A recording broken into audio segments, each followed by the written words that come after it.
Hello and welcome, Fly Mullow here, and you are watching the Sharpwind Mines walkthrough. As you can see, we just jumped down a hole there, and you don't want to hit the boards on the way down, like we did. That's not what you want to do. Now, I'm going to be playing through this whole thing, and this is what you do when you first have to go into Sharpwind Mines. You don't have to go through the entire instance, the entire dungeon. So we'll be skipping parts. Now, I have a feeling the parts we're skipping come in later, because once you finish, you're going to get more quests that send you back in to do different things. Now, I've already been in here twice. Now, the first time I got disconnected, and when you get disconnected, you don't get to reunite with your party when you log back in. The second time I went in, I got killed by these things down here. Now, I didn't reset the instance, which is why this looks like this. The first time you go in, on that particular section, you're going to walk across the bridge and it's going to break. And then all these guys spawn. And if you're by yourself at level 20, that's not going to work out too well for you, as I found out. Now, we have Shinlu here. He's a level 32. He just kind of happened along.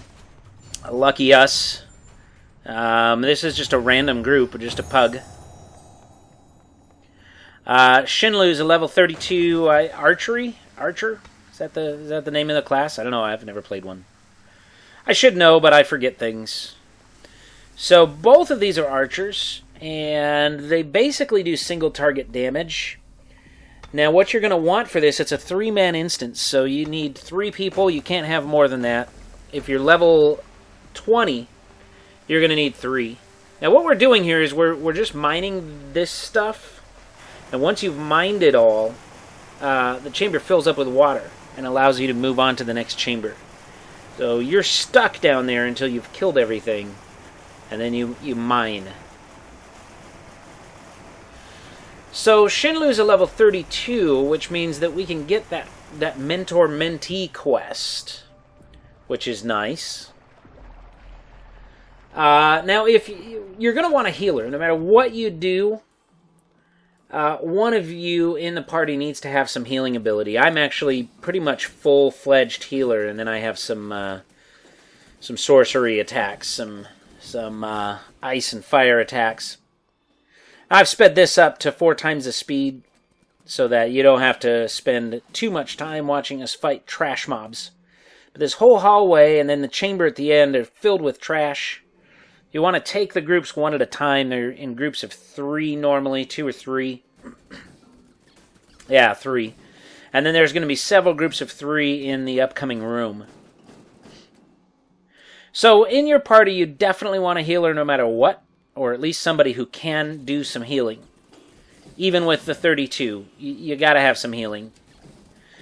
Beyond that, we worked it out with just basic DPS. But I would say that if we're all level 20s, 2 things would be very helpful. One would be a tank. I don't know that it would be required, but it would definitely be very helpful. As you can see, if you're paying attention, I know a lot of this is sped up. Healers draw a lot of aggro, a lot of mob aggro. I was not accustomed to that from most games. Pop a healing ability and everybody who's not being attacked is on me. So a tank would be helpful. Also, some AoE DPS for like that first room, and there's going to be another area up here where you're going to see where AoE DPS would be very, very helpful. I don't think the AoE DPS is probably required. I'm not even sure the tank is required. The only thing I know for sure is required is a healer. But, yeah, the DPS is also quick DPS.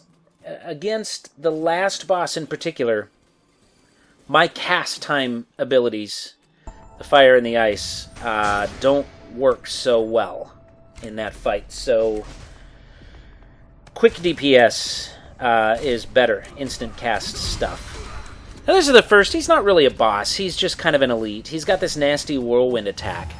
This is the right hand of Nerdavira.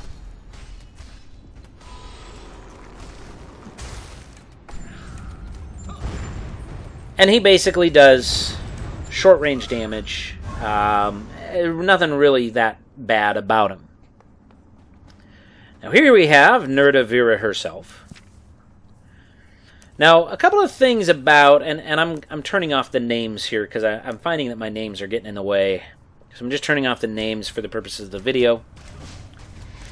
Now, the thing about combat in dungeons that's a little different is, number one, it's become very popular for games to project where the damage is going so you can avoid it. Not so in ArcheAge. You will not get your projections. So you don't, it's going to come at you and you can't always avoid it. So sometimes the best thing to do is just keep moving. Now Nerda here has this crazy jump. She flies into the air like that. Before she lands, she hits bombs like that, and they blast things around the room. She also has these swords that she throws up in the air, and they will land on a random party member or two. And you don't know where they're going to land. Best thing, again, is to just keep moving. And you can see there, they all landed there. There was no projection. So for healers, you want to make sure that your party members are up at least like 3/4 health at all time. Because you don't know who's getting hit, and you don't know, I mean, you kind of know when they're going to get hit, but you don't know who's getting hit. So make sure that you don't slack on keeping everybody capped off. That wasn't so bad. I got hit by her knives there and lost, what, 30% maybe? Nerd is actually fairly easy. This is not a difficult fight in really any way, because her damage is just not strong enough. Even without a healer, there'd be potential to beat Nerda. Probably not so much everything. Even trash mobs, it'd be difficult at times to go without a healer. I got extraordinarily lucky with my rolls here. I was winning like everything. It was ridiculous. I won some stuff even in the fast-forwarded spots you might not notice, but yeah, pretty much the purples I got. Thank you very much. Sorry to my party members. On the next boss, I decided to skip what we got here. Now this, okay, this, you get this yellow gem, you got to put it in the eye. Now, I either did not get the drop and somebody else did, or it's not something you can click on. You have to click on it in your inventory. I'm not sure which, but there's a yellow gem you stick in that eye to open the door. You come into this hall here, and you see Shin Lu there is getting a powder keg, which somehow fails and blows up on us. You also see I'm getting some crazy lag. I'm not sure if that's... And see, there he got the powder keg and ran off. And the two of us were having no idea what was going on. We finally figured out, okay, he went somewhere else, so we follow him over here. He's already blown up this door with that powder keg.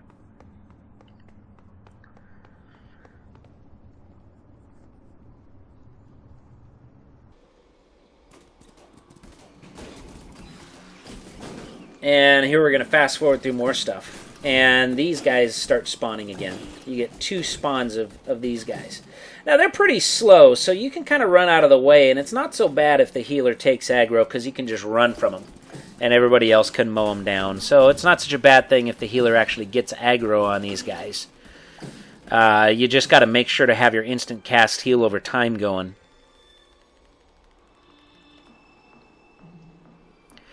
Now, one thing about this is I'm the only one with one of those. I would recommend you carry 2 instruments, one for healing and one for mana regen. I was the only one in my party that had mana regen. Alright, now see those guys over there, those mobs? They're actually fighting him, so you don't want to start the fight until they die. He'll kill them off for you. So don't start the fight until those mobs die. Alright, now this is Stone Brother Colossus. And Stone Brother Colossus, he calls these boulders from the ceiling. They don't hurt so bad. They just knock you down. Alright, then he does that fall thing. If he falls on you, that's going to hurt real bad. And he also does a spike thing. And the spike thing's going to hurt real bad. I think I took a direct shot there from a boulder. If you take it direct, I think it can hurt pretty bad. But that doesn't happen very often. I don't see those boulders hurting me or my teammates too often. More often than not, if you're close to him, they just knock you down. But yeah, when he falls on the ground like that, that hurts, and his spike attack hurts. You'll see the spike attack here pretty soon. So basically, you want to stay out of his way. You want to get to his side, and you want to get behind him. You don't want to be right in front of him. So this is more of a kiting fight and less of a tanking fight.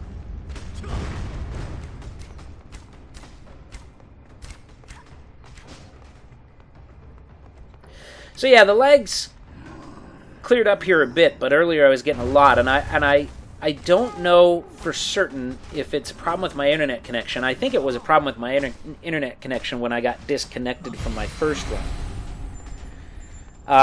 But I suspect that it's some game issues.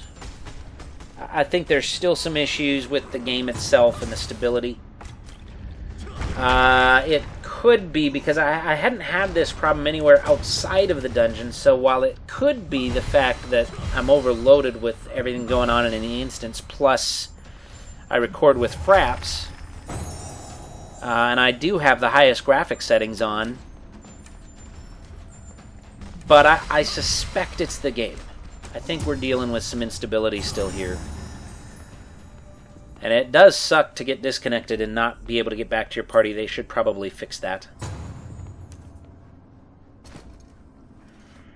And here's the one I pass on. I'd already won stuff and went, you know, I'm going to let somebody else have this. I really don't need the agility.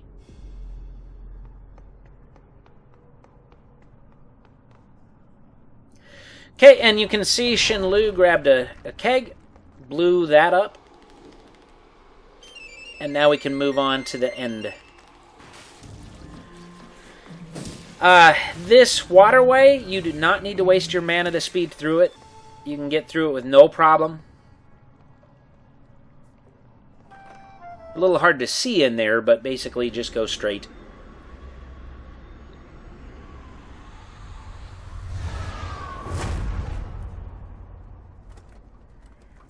And there is Slayer Okape. Slayer Okape. He just looks wicked cool. I wish my character looked that cool.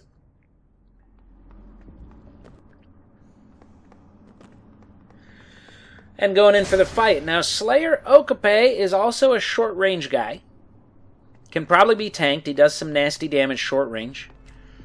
But you still need to keep moving, so while he can probably be tanked a little more traditionally, you want to keep moving. And now what he does is that little swirly there, it's a whirlwind, and he starts casting random ones of these, and I'm not sure if they ever go away.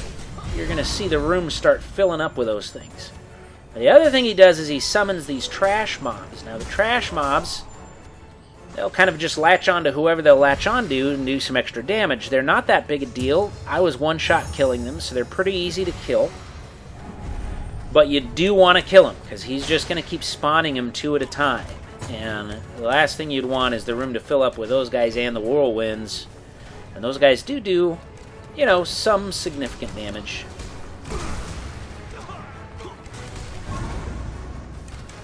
It's got that charge there that I'm not sure how bad it hurts. I didn't really get a good feel for how bad his attacks hurt. It's too busy running around and trying to avoid whirlwinds and trying to keep from getting knocked down. Lots of knockdowns, by the way, in this instance, and I'm going to guess that's par for the course with ArcheAge. The basic crowd control that seems to be hitting you a lot is knockdowns. I was also experiencing some lag in this fight, so I wasn't getting my powers off as quickly as I would have liked. And as you can see, like, everyone's moving around so much that it's really difficult for me to attack. I've got full mana because my team's doing a good job of staying out of damage trouble, so I'm not needed for my healing as much in this fight. And I'm having a hard time staying in range to hit him with the ice and fire because of the timed cast. So instant casts are definitely very beneficial in this fight.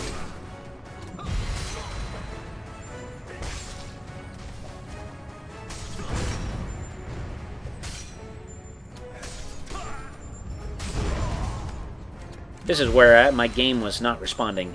I should have mowed him down quicker, but the game wasn't responding, and I just wasn't casting. And, of course, I win this purple, because that's what I do.